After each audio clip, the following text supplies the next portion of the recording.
Assalamualaikum warahmatullahi wabarakatuh. Halo siswa kelas 6. Bagaimana kabar kalian untuk minggu ini? Semuanya sehat semua kan? Alhamdulillah.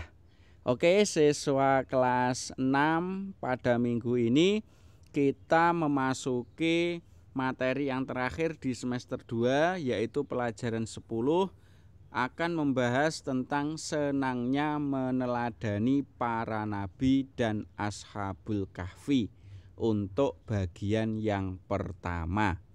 Bagian yang pertama ini nanti kita akan membahas tentang cerita Nabi Yunus dan cerita Nabi Zakaria. Oke, sudah tidak sabar untuk mengikuti bagaimana kisah Nabi Yunus dan Nabi Zakaria? Ayo kita lanjutkan materinya. Kita mulai dengan Nabi Yunus. Nabi Yunus itu merupakan salah satu dari 25 nabi yang wajib kita imani atau yang wajib kita percayai. Jadi di antara 25 nabi itu salah satunya adalah Nabi Yunus yang akan kita bahas pada kali ini. Nah, Nabi Yunus itu diutus oleh Allah untuk berdakwah kepada penduduk Ninawa. Penduduk Ninawa itu letaknya di daerah Irak kalau sekarang ya. Dan penduduk Ninawa ini merupakan orang-orang yang tidak mau menyembah Allah. Tapi yang disembah oleh penduduk Ninawa adalah berhala atau patung-patung yang terbuat dari batu itu. Nah, tugasnya Nabi Yunus yaitu meluruskan kaum Ninawa itu agar mau beriman kepada Allah. Berikutnya, bagaimana dakwahnya Nabi Yunus? Ternyata dakwahnya Nabi Yunus kepada kaum Ninawa itu ditolak mentah-mentah oleh kaumnya. Dan bahkan kaum Ninawa itu menghina Nabi Yunus. Akan tetapi Nabi Yunus tetap sabar dan terus melakukan dakwah agar para penduduk Ninawa mau menyembah Allah.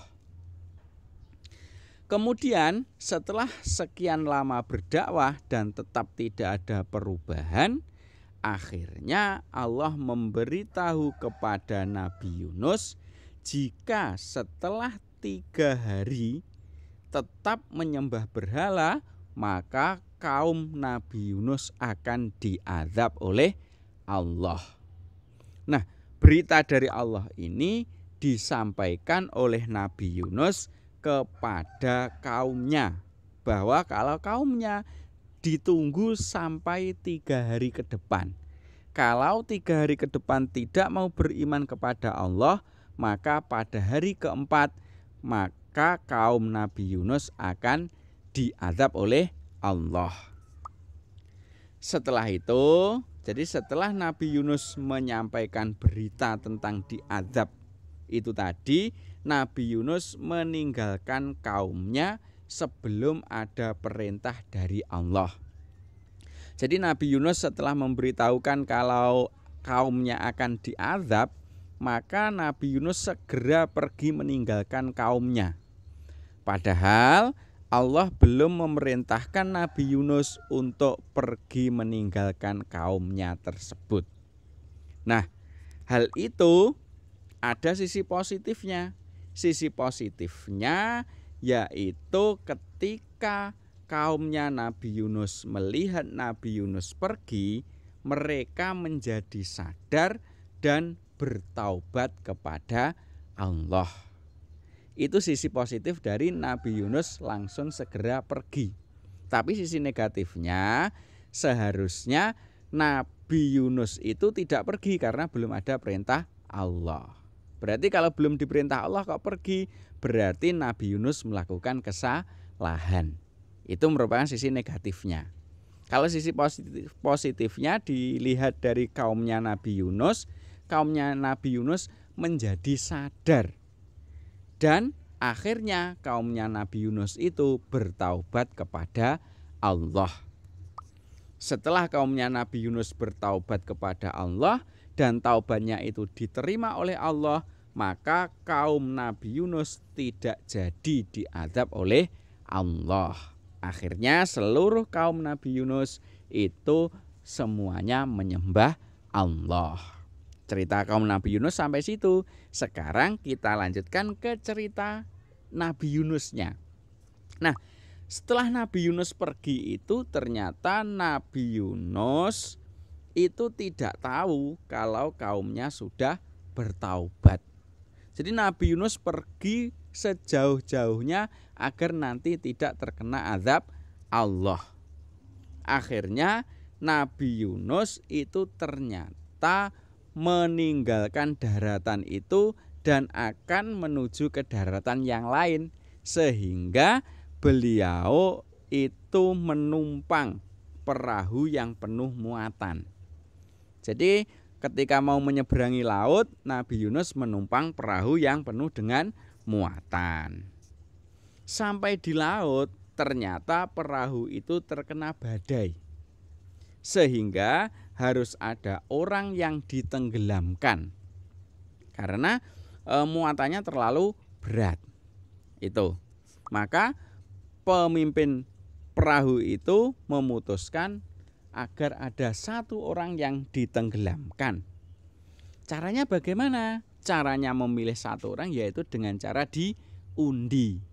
Nah, setelah diundi, ternyata yang harus ditenggelamkan adalah Nabi Yunus. Nah, karena itu berdasarkan undian, akhirnya Nabi Yunus juga ditenggelamkan ke dalam laut. Kemudian saat ditenggelamkan itulah Nabi Yunus langsung ditelan oleh ikan yang sangat besar, tapi tidak mati. Ya, ini atas kehendak Allah. Dan ikan yang sangat besar yang namanya itu ikan nun, itu ternyata disuruh oleh Allah untuk memakan Nabi Yunus, tapi tidak mati. Ya, dan Nabi Yunus masih hidup berada di dalam perut ikan. Nah, ketika Nabi Yunus berada di dalam perut ikan dan masih hidup, akhirnya Nabi Yunus menyadari kesalahannya. Apa kesalahannya? Yang tadi sudah saya sebutkan. Nabi Yunus kesalahannya adalah meninggalkan kaumnya sebelum ada perintah oleh Allah agar meninggalkan kaumnya. Jadi tidak diperintah oleh Allah, tapi Nabi Yunus meninggalkan kaumnya. Itu merupakan kesalahan Nabi Yunus. Akhirnya setelah Nabi Yunus menyadari kesalahannya itu, kemudian Nabi Yunus bertaubat kepada Allah dan taubatnya diterima oleh Allah. Itu kisahnya. Lalu teladan apa yang dapat kita ambil dari kisah Nabi Yunus? Yang pertama, orang mukmin itu hendaknya selalu taat kepada Allah. Kita juga seperti itu. Kita orang mukmin, kita harus taat kepada Allah. Taat itu ya menjalankan apa yang diperintahkan oleh Allah. Kalau tidak diperintahkan oleh Allah ya tidak kita lakukan. Seperti Nabi Yunus itu tadi. Ya, belum diperintahkan untuk pergi meninggalkan kaumnya, ternyata Nabi Yunus sudah meninggalkan kaumnya. Itu. Kemudian teladan yang kedua dari Nabi Yunus, doa orang yang taubat mudah dikabulkan oleh Allah.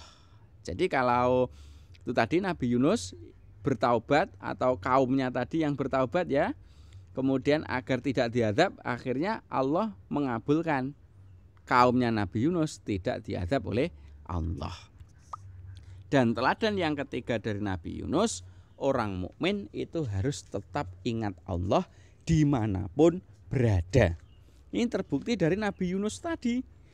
Meskipun Nabi Yunus itu berada di dalam perut ikan, tapi Nabi Yunus tetap mengingat Allah dan bertaubat kepada Allah. Itu adalah teladan dari Nabi Yunus. Sekarang kita lanjutkan Nabi berikutnya, yaitu Nabi Zakaria. Siapakah Nabi Zakaria itu?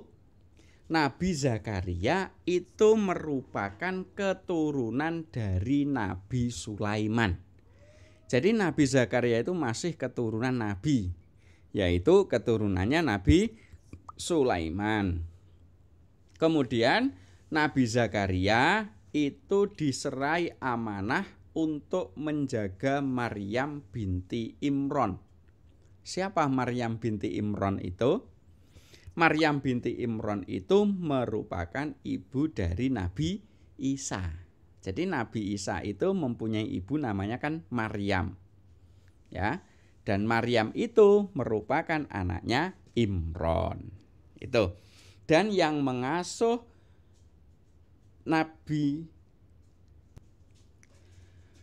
dan yang mengasuh ibunya Nabi Isa, yaitu yang mengasuh Maryam, itu adalah Nabi Zakaria. Kemudian Nabi Zakaria setelah menjadi nabi diutus oleh Allah untuk berdakwah kepada penduduk Palestina. Jadi dakwahnya Nabi Zakaria itu di Palestina. Beliau membimbing kaumnya agar selalu taat kepada Allah. Jadi penduduk Palestina itu dibimbing oleh Nabi Zakaria agar selalu mentaati perintah Allah dan selalu menyembah Allah. Kemudian Nabi Zakaria itu diuji oleh Allah tidak memiliki anak sampai tua. Jadi Nabi Zakaria itu meskipun nabi, beliau tetap diuji oleh Allah. Jadi semua manusia meskipun nabi itu tetap diuji oleh Allah. Contohnya Nabi Zakaria ini. Nabi Zakaria diuji oleh Allah tidak mempunyai keturunan sampai usianya tua. Akhirnya beliau tetap sabar dan terus berdoa kepada Allah agar dikaruniai anak. Jadi meskipun menghadapi ujian yang berat, yaitu tidak mempunyai keturunan itu tadi, tapi Nabi Zakaria tetap bersabar karena semuanya itu pasti atas kehendak Allah. Selain bersabar, Nabi Zakaria juga tetap berdoa kepada Allah agar cita-citanya itu terpenuhi. Cita-citanya apa? Yaitu mempunyai keturunan agar nanti bisa melanjutkan perjuangannya. Itu. Kemudian doa Nabi Zakaria dikabulkan oleh Allah sehingga Nabi Zakaria dikaruniai anak dan anaknya tersebut diberi nama Nabi Yahya. Ya, namanya Yahya dan kelak ketika Yahya itu sudah besar juga menjadi nabi, namanya Nabi Yahya. Jadi Nabi Yahya itu mempunyai ayah yang bernama Nabi Zakaria. Itu merupakan kisah dari Nabi Zakaria.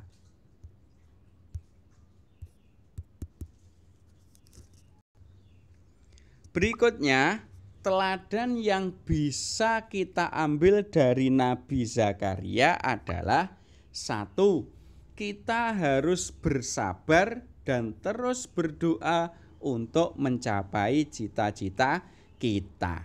Ini tercermin dari kesabaran Nabi Zakaria meskipun sudah tua tapi tidak mempunyai anak, dan Nabi Zakaria terus berdoa dan memohon kepada Allah agar cita-citanya untuk mempunyai anak itu tadi tercapai.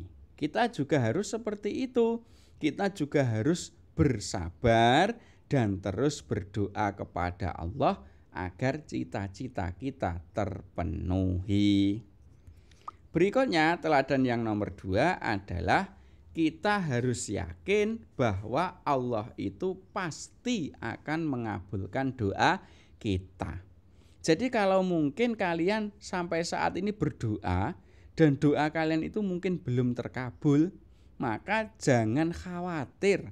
Kalian harus meyakinkan diri bahwa doa kalian yang belum terkabul itu pasti akan dikabulkan oleh Allah. Kalian harus yakin itu, tidak boleh ragu sedikit pun. Dan teladan Nabi Zakaria yang nomor 3 adalah tidak ada yang mustahil bagi Allah.